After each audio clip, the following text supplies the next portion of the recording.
Hello students, कैसे हो आप सब। उम्मीद है बहुत बढ़िया होंगे, अच्छे से पढ़ाई चल रही होगी। तो आज बेटा निश्चित समाकलन की प्रगुण पर आधारित ये क्लास है जहां से मोस्टली एग्जाम में क्वेश्चंस आते हैं और ये प्रगुण पर आधारित है, इसलिए थोड़ा सा हमें कठिन समझ में आता है, लेकिन इसको आज हम सरल बनाने वाले हैं और आसानी से समझेंगे कि हमारे प्रगुण कैसे काम करते हैं। तो बेटा जो चैनल पे नए हैं, चैनल को लाइक कर दें, सब्सक्राइब कर लें, शेयर कर दें और थोड़ा सा हमारे श्रम का, हमारे परिश्रम का गुरुदक्षिणा प्रदान करें। आए आगे क्लास देखते हैं। तो यहां पर ये हमारे प्रगुण है। प्रगुण का मतलब है कि ये प्रमाणित है कि आप इस वैल्यू को इस तरीके से लिख सकते हैं। ठीक है, मतलब दोनों के मान समान होंगे। जैसे limit integration limit a to b fx dx कोई हमारा फलन है, ठीक है, तो इस फलन की अगर लिमिट को उलट दें तो ये वैल्यू ठीक उतनी ही मिलेगी जितनी इसकी मिलती है, किंतु ऋणात्मक मिलेगी। ठीक है, यहां डेरिवेशन का समय नहीं है कि कैसे होगा, सिर्फ यहां हमें समझना और याद करना है, क्योंकि इसमें टाइम वेस्ट करने का बहुत ज्यादा जरूरत नहीं है। ठीक है, तो यहां पे मोटा मोटा हम फाइनली इसको याद कर लेते हैं। ठीक है, कि अगर किसी फलन का समाकलन करते समय उसकी लिमिट उलट दी जाए तो उसका मान तो वही रहता है, किंतु चिन्ह बदल जाता है।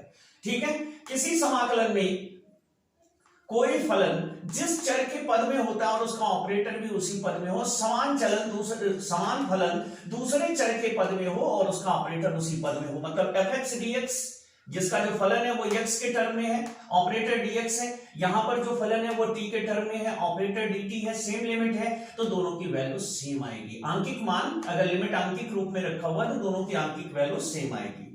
ठीक है, अगर किसी फलन को a से b तक आपको करना है, जैसे 1 से लेके आप 10 तक कर रहे हैं, तो उसे तोड़ के भी कर सकते हैं, 2 पदों में 3 पदों में, जैसे 1 से 5 तक, फिर 5 से 10 तक, 1 से 5 तक और 5 से 10 तक। अगर c कोई बीच की संख्या है, a और b के बीच की कोई वैल्यू c है, तो हम a to c fx dx plus c to b fx dx equal a to b fx dx के बराबर होगा। ठीक है, इसे आपको याद रखना है। और सबसे अहम ये वाला है हमारा, इसकी जरूरत हमें सबसे ज्यादा पड़ती है। तो यहां है limit 0 to a fx dx equal 0 to a या a माइनस x dx। अगर किसी फलन को उसकी लिमिट से घटाकर लिखा जाए तो भी वैल्यू हमारी वही आती है जो पुरानी कंडीशन में आती। और यहां पे दिया हुआ है अगर limit minus a to a है, माने लोअर लिमिट और अपर लिमिट दोनों लिमिट सेम है, केवल चिन्ह उनके विपरीत हैं, तो इसकी वैल्यू 0 होगी यदि फलन विषम है। विषम का मतलब अगर हम चर की वैल्यू ऋणात्मक रूप में रखें, जैसे sin x है और वहां पे हम x के स्थान पे माइनस x रख दें, तो sin x की वैल्यू sin x ही होती है, लेकिन sin माइनस x की वैल्यू माइनस sin x हो जाती है, तो यहां पे क्या हुआ, फलन ऋणात्मक हो गया, तो इसका जो समाकलन है वो 0 होगा। लेकिन अगर फलन सम है, ऋण रखने पर भी वो धन में आता है, जैसे sin x का होल स्क्वायर, तो यहां पे क्या होगा, फलन होल स्क्वायर के कारण पॉजिटिव हो जाएगा, तो इस अवस्था में फलन जो है वो दोगुना कर सकते हैं हम, और लिमिट इसके बीचों बीच से रख सकते हैं, जैसे -5 से 5 है, -5 to 5, तो इसे लिख सकते हैं 0 to 5। ठीक है, ये संख्यात्मक रूप में समान थे लेकिन चिन्ह यहाँ पे विपरीत था, तो उसी तरीके से यहाँ पे इसे दोगुना करके 0 से a fx dx की वैल्यू वही आएगी जो -a to a fx dx की थी। और यहाँ पर है a to b fx dx, यहाँ पे दोनों लिमिट को जोड़ करके, लोअर लिमिट अपर लिमिट को जोड़ करके अगर उसमें से x घटाया जाए तो भी वैल्यू वही आएगी, a to b fx dx की वैल्यू वही आएगी जो a to b a plus b minus x dx की आएगी। ठीक है, और लास्ट हमारा है यानी 0 टू a है, तो इस fx dx तो इसको 2a to 0 कर सकते हैं, लिमिट को हाफ कर सकते हैं, लेकिन कब, जब f 2a minus x equal fx हो, माने लिमिट के दो गुने से, या ये वाले लिमिट से अगर फलन को घटाकर लिखें तो उसका मान फलन के बराबर ही आए, तब तो ये दो गुना होगा, अन्यथा ये 0 हो जाएगा। तो इस तरीके से हम इन प्रगुणों को सीखे। आइए अब इनके आधार पर हम सवालें लगाते हैं। तो पहला क्वेश्चन लेते हैं हम। देखिए बुक्स में देता है हमेशा कि जब भी परिवर्तन करता है प्रगुण के सहारे, उसके बदले डायरेक्ट वैल्यू को प्रोड्यूस करता है, देता है, तो वहां लिख देता है प्रगुण 4 से, प्रगुण 3 से, प्रगुण 2 से। तो हमें पता नहीं कि कौन किस प्रगुण से लिया गया है, क्योंकि इतनी जल्दी तो याद नहीं होना है, उसका सीरियल नहीं याद होना है, प्रगुण वाले याद हो जाए। तो यहाँ पे आपको सिर्फ साइड में लिख देना है प्रगुण से। ठीक है, तो आओ पहला क्वेश्चन देखते हैं। पहला क्वेश्चन है 0 to π/2। और ये दिया है log 10x dx इक्वल 0। ठीक है, तो अब इसे क्या करेंगे, यहां पे लिखेंगे I equal 0 to pi by 2 log 10x dx। अब ये हमारा फलन हो गया fx और ये हो गया dx।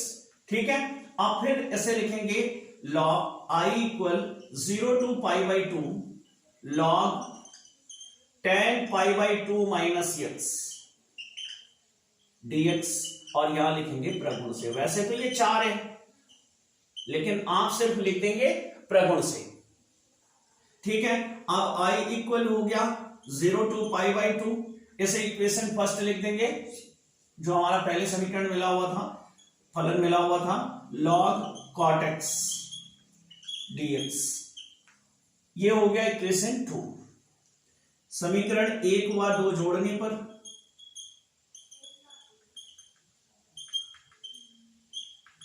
अब जब जोड़ देंगे तो ये हो जाएगा 2i equal 0 to pi by 2 log 10x dx plus 0 to pi by 2 log cot x dx। ठीक है, अब आगे हो गया 2i equal 0 to pi by 2 log 10x dx plus log cot x, और dx को कॉमन कर लें तो ये हो गया 0 to pi by 2 log 10x into cot x। ये log की प्रॉपर्टी है कि log में कोई दो वैल्यू अगर जोड़ी जा रही तो वो मल्टीपल के रूप में लिखी जा सकती है, और ये हो गया 0 to पाई बाई 2 log 1, ये कैंसिल हो जाएंगे, dx इक्वल, आप जानते हैं कांस्टेंट वैल्यू का समाकलन शून्य होता है, तो शून्य आ गया। बहुत ही आसानी से, बहुत ही सरलता से आप इसको कर सकते हैं। क्वेश्चंस देख लीजिए, बहुत ही आसानी से आप कर सकते हैं। तो ये पहला क्वेश्चन आपका हुआ। वन शॉट चलना है, इसलिए हम बार बार कैमरा बंद नहीं करेंगे, और एडिटिंग में दिक्कत भी होती है। तो बेटा हिम्मत मत बिसारिए, लगे रहिए, सफल आप जरूर होंगे। मेहनत कभी जाया नहीं जाती, कहीं भी रहेंगे आपका नॉलेज आपके साथ रहेगा। दूसरा क्वेश्चन है,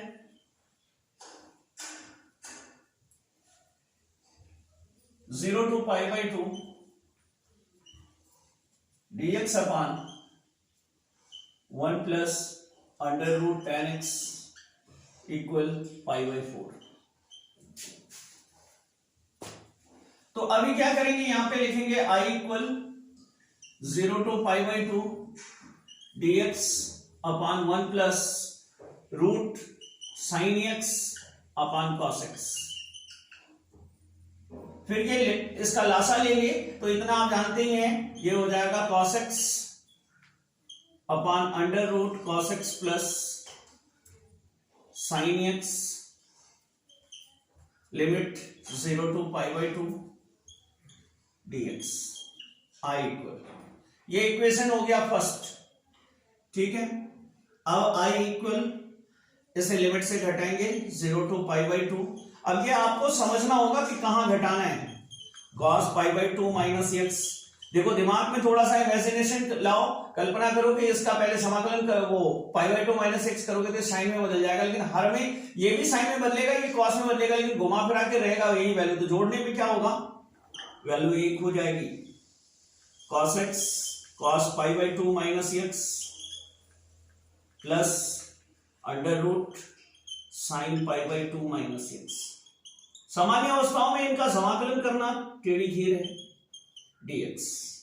ठीक है, अब यहां पे क्या वैल्यू मिलेगी आपको, यहां पे मिलेगा I equal 0 to pi by 2, ये cos x था, अब पाई बाई 2 माइनस x बराबर साइन x हो गया, और under root sine x plus under root cos x dx equation 2।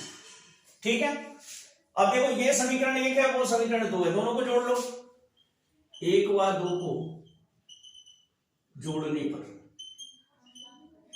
किसको, समीकरण को, तो 2i इक्वल हो जाएगा 0 to π/2 under root sine x,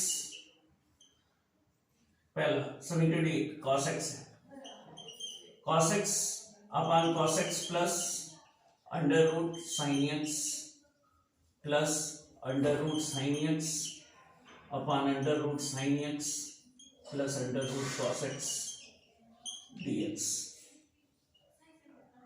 dx बाहर जाएगा ये ब्रैकेट में। अब क्या हुआ, हर समान है, सब जोड़े जाएंगे, root cos x plus root sine X, हर दोनों के एक जैसे हैं, केवल क्रम बदला हुआ है, तो प्लस में इधर उधर लिख ही सकते हो, under root cos x plus under root sine x dx, पूरी वैल्यू कैंसिल हो गई, तो 0 to π/2 1 dx 2i इक्वल, अब 1 dx तो 1 का क्या होता है, 2i इक्वल x 0 to π/2 बराबर हो गया π/2 माइनस 0, तो 2i इक्वल आ गया π/2, तो i इक्वल π/4। ठीक है, थोड़ी सी होशियारी, थोड़ी सी समझदारी दिखानी पड़ेगी आपको, तो आसानी से ये क्वेश्चन हो जाएंगे, बड़े सरल होते हैं, इन्हें तोड़ना मरोड़ना कम, प्रगुण ज्यादा लगाना है। ठीक है, अब यहां लिख देंगे प्रगुण से, यहां कैसे बदलाव कर रहे हैं, प्रगुण से कर रहे हैं, जब लिमिट घटाएंगे या ऐसा कोई बदलाव लाएंगे तो वहां पे आप प्रगुण का प्रयोग कर रहे हैं, तो वहां इंडिकेट कर देंगे कि भैया हमें प्रगुण याद है, लेकिन क्रम याद नहीं, इसलिए क्रम नहीं लिख रहे हैं, प्रगुण लिख दे रहे हैं। ठीक है, तो आइए आगे सवाल देखते हैं।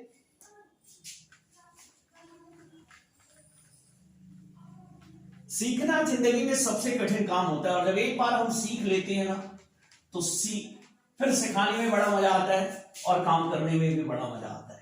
लेकिन अगर आप सीखे नहीं हैं, आप अधूरे हैं, तो आप किसी काम को मन से कर नहीं पाएंगे। शुरुआत बहुत अच्छी करेंगे, लेकिन कुछ देर बाद आपको उसमें तकलीफ होने लगेगी, ऊब लगने लगेगी, क्योंकि हमने अच्छी तरीके से उसको सीखा नहीं है, उसको जाना नहीं है, तो तकलीफें होना लाजमी है। ठीक है, ऐसा ही एक क्वेश्चन और लेते हैं। अगला क्वेश्चन है चौथा,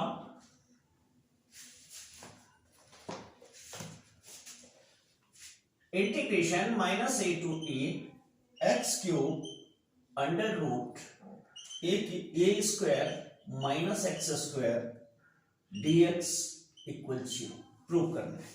तो यहां पे देखो, इसकी जो लिमिट है -a to a है, तो इसे दो गुना करके 0 से a भी ले सकते हैं और 0 भी कर सकते हैं। तो कैसे करेंगे 0, इसके लिए हमें चेक करना होगा, यहां पर जो आपको fx दिया हुआ है ये है x cube under root a square minus x square dx।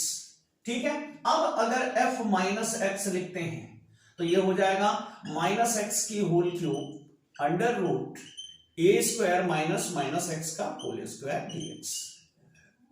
तो ये माइनस एक्स क्यूब हो गया, और अंडर का जो x है ये तो पॉजिटिव हो जाएगा, a square minus x square dx, तो इसे लिख सकते हैं माइनस fx।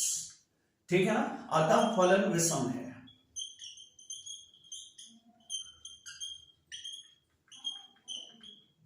इसलिए -a to a x cube under root a square minus x square dx equal 0।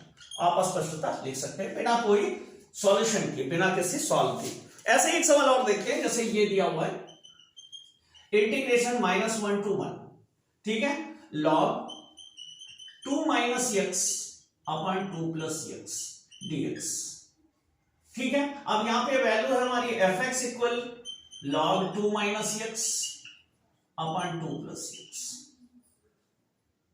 ठीक है, तो f माइनस एक्स रखेंगे तो ये होगा log 2 minus minus x upon 2 plus x, 2 plus minus x यहां पे, तो ये हो जाएगा log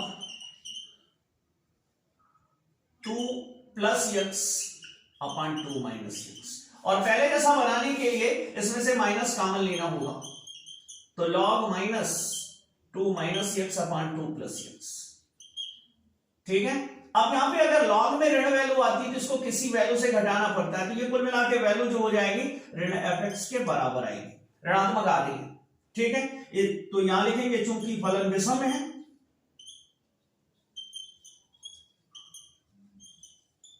इसलिए integration -1 to 1 log 2 - x upon 2 + x dx equal 0, ठीक है। अब इस चैप्टर का सबसे अहम सवाल, सबसे अहम डेरिवेशन जिसकी जरूरत हमें आगे सवालों में भी पड़ेगी और कैसे उसका उपयोग करते हैं और कैसे उसको सॉल्व करते हैं, वो खुद में एक सवाल है, ठीक है। सबसे अहम सवाल, सबसे इंपॉर्टेंट सवाल जो किसी भी सूरत हाल में कहीं ना कहीं आपको प्रयोग जरूर करना पड़ेगा, उसका log sin x या log cos x। Same value produce करते हैं, सेम वैल्यू देते हैं दोनों, ठीक है।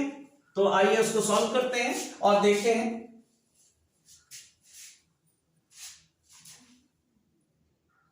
सातवां क्वेश्चन है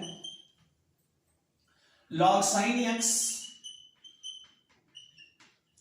dx integration 0 to π/2 equal 0 to π/2 log cos x, लगाने का तरीका सब कुछ सेम है, dx इक्वल -π/2 log 2, ये हमें प्रूव करना है कि इतना होता है, ठीक है। अब हम यहां पर लेंगे I equal 0 to π/2 log sin x dx, equation first हो गई। I equal 0 to π/2 log sin π/2 minus x dx प्रगुण 4c,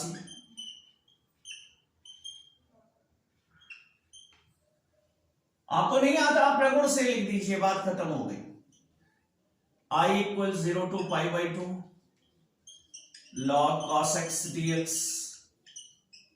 इक्वेशन 2, 1 व 2 को जोड़ने पर, इतना तो आप कर ही चुके हो,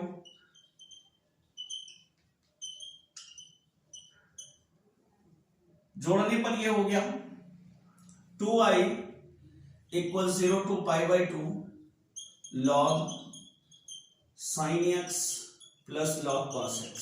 अगर cos x लेके चलते तो यहां पे cos आता, यहां पे sin आता, बस इतना ही डिफरेंस आता dx। अब ये हो जाएगा 2i equal 0 to π/2 log sin x cos x dx। अब 2 से ऊपर नीचे गुणा कर देंगे, 2i इक्वल 0 to π/2 log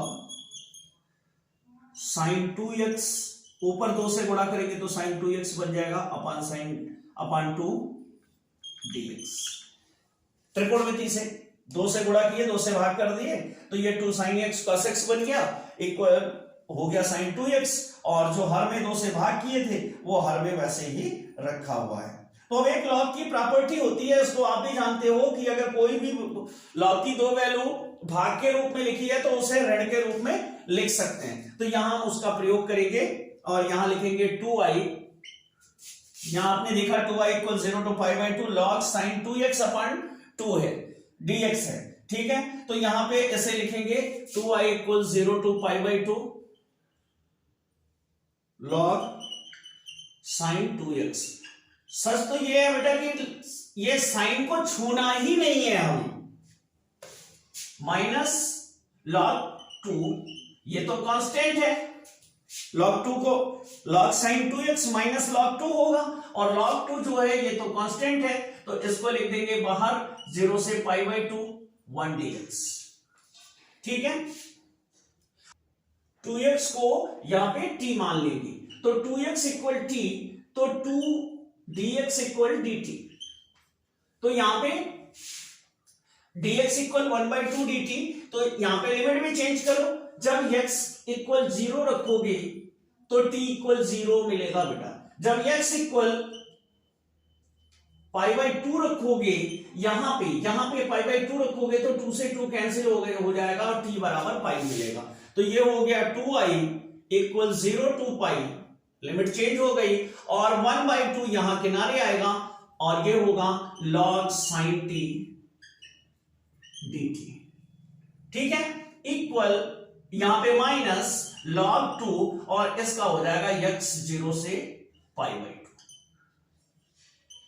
ठीक है, आप यहां पर 2i इक्वल इसे लिख सकते हैं 2/2 0 to π/2, प्रगुण से इसकी लिमिट हाफ कर दिए log sin t dt minus log 2 और यहां हो गया π/2 माइनस 0, लिमिट रख दी और यहां लिख देंगे प्रगुण से। ठीक है, अब चूंकि 2 से 2 कैंसिल हो गया, 2i equal 0 to π/2 log sin t dt है, तो यहां फिर एक बार प्रगुण जो है हम उसे प्रयोग करेंगे और ये हो गया माइनस π/2 log 2। तो हम जानते हैं कि sin fx dx equal ft dt, हमने पढ़ा है ना, a to b integration a to b, अभी प्रगुण में हमने पढ़ा था। तो यहां पे क्या करेंगे, यहां पर फिर इसी प्रगुण को लगाएंगे।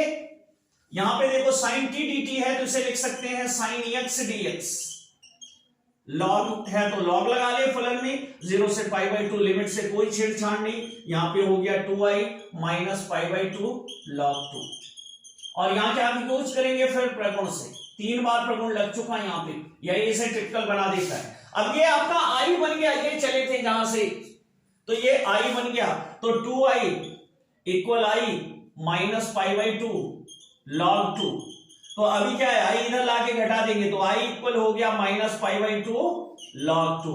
तो बेटा जहां जरूरत पड़ती है इसका यूज करना पड़ता है, ये एक सूत्र की तरह कार्य करती है, आप आसानी से आराम से पूरा स्टिल करके देख सकते हैं, पूरे वीडियो को आराम से देखें और इस क्वेश्चन को तो बहुत बहुत बहुत स्पेशली तैयार करें क्योंकि इसकी जरूरत बहुत पड़ने वाली है। ठीक है, तो आइए आगे देखते हैं। तो आओ आगे बढ़ते हुए कड़ी की आगे की सवाल लेते हैं। 8 नंबर सवाल है हमारी, 0 to π/8 log 1 plus tan 2x dx equal π/16 log b c पे 2। ठीक है, ये हमें प्रूव करनी है।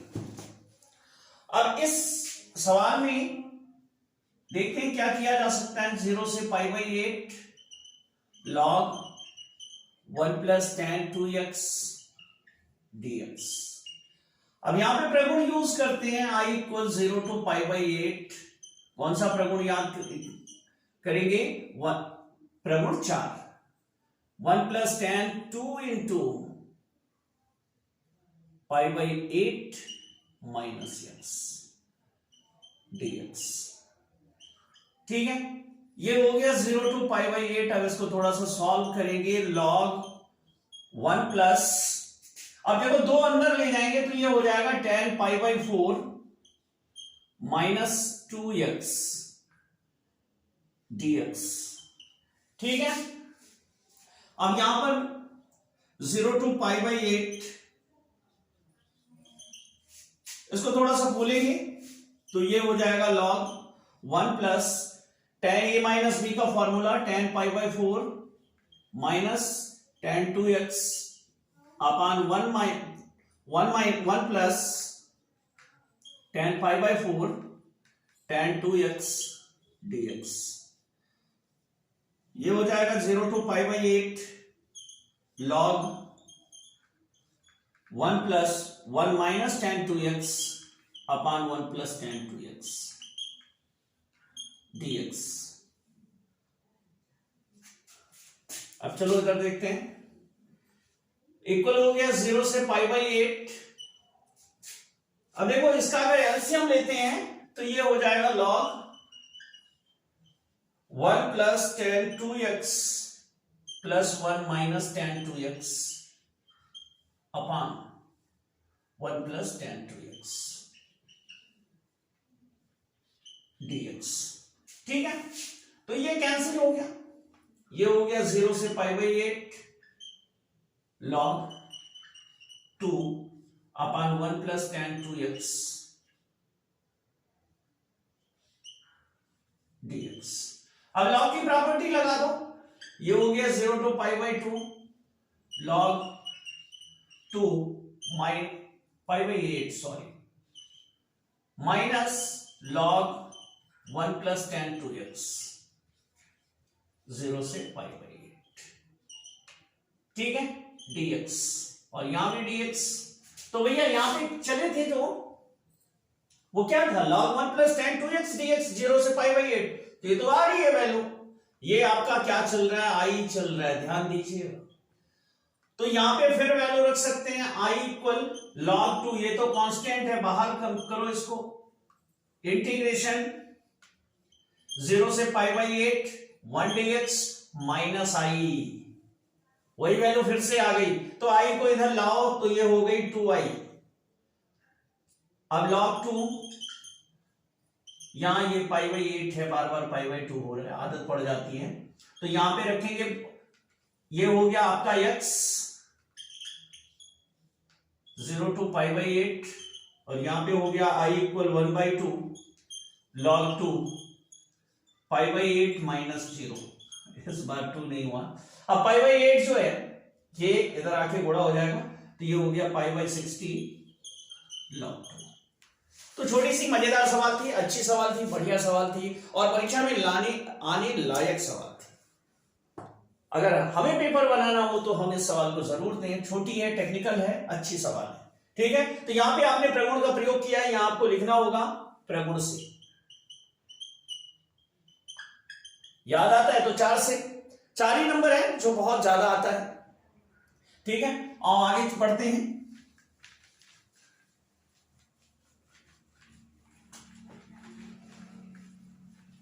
उम्मीद है कि समाकलन की ये छोटी सी क्लास आपको बहुत फेवर देगी, परीक्षा में आप इसकी सहायता से अच्छे सवाल कर पाए, और बेटर हो कि इसी में से कुछ सवाल आ जाए। अब सारी तो नहीं आने वाली, ये तो आप भी जान रहे हो, ये तो हम भी जान रहे हैं, क्योंकि यूपी बोर्ड है। अगला देखिए 9वां question,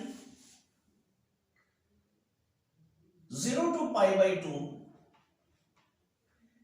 a sin x plus b cos x upon sin x plus cos x dx equal a plus b π/4, ठीक है।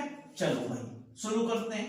I equal 0 to π/2 a sin x plus b cos x upon sin x plus cos x dx, equation first हो गई। अब second में i equal 0 to π/2 a sin π/2 minus x plus b cos π/2 minus x upon sin x plus cos x dx। तो भैया प्रगुण लगा दिए, यहां लिख दो प्रगुण से। अब i इक्वल 0 to π/2, ये हो गया a cos x plus b sin x upon sin x plus cos x dx, ठीक है। ये हो गई इक्वेशन 2। अब समीकरण 1 व 2 को जोड़ने पर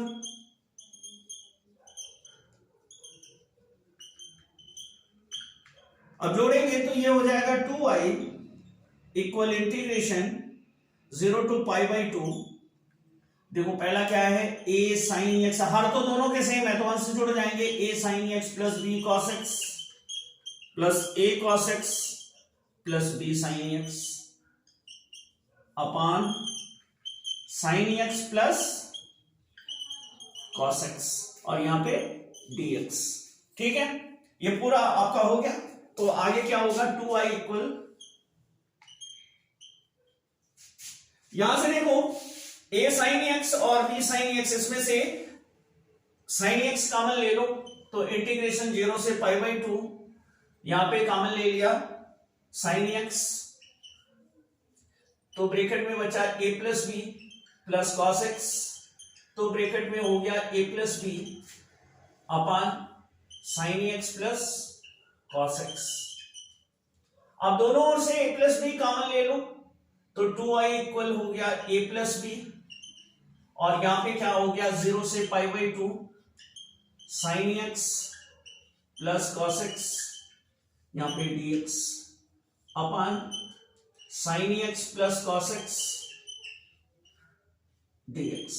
तो भैया पूरी वैल्यू निपट गई, ये आया 2i equal a plus B, और यहां पे हो गया 0 to π/2 1 dx। अब ये हो गया a plus b x π/2 0 to π/2 2i equal, तो 2i इक्वल हो गया a प्लस बी बाई 2, और यहां पे हो गया π/2 माइनस 0, तो ये वैल्यू बन गई π/4 ब्रैकेट में a प्लस बी, यहां पे 2 नहीं रहेगा, ये हो गया i इक्वल। तो इस तरीके से आसानी से हम सवालों को प्रूव कर पा रहे हैं। आप देख रहे हैं कि बहुत ज्यादा दिक्कत नहीं है, यहाँ पे बहुत ज्यादा ट्रबल नहीं है आपको, ठीक है।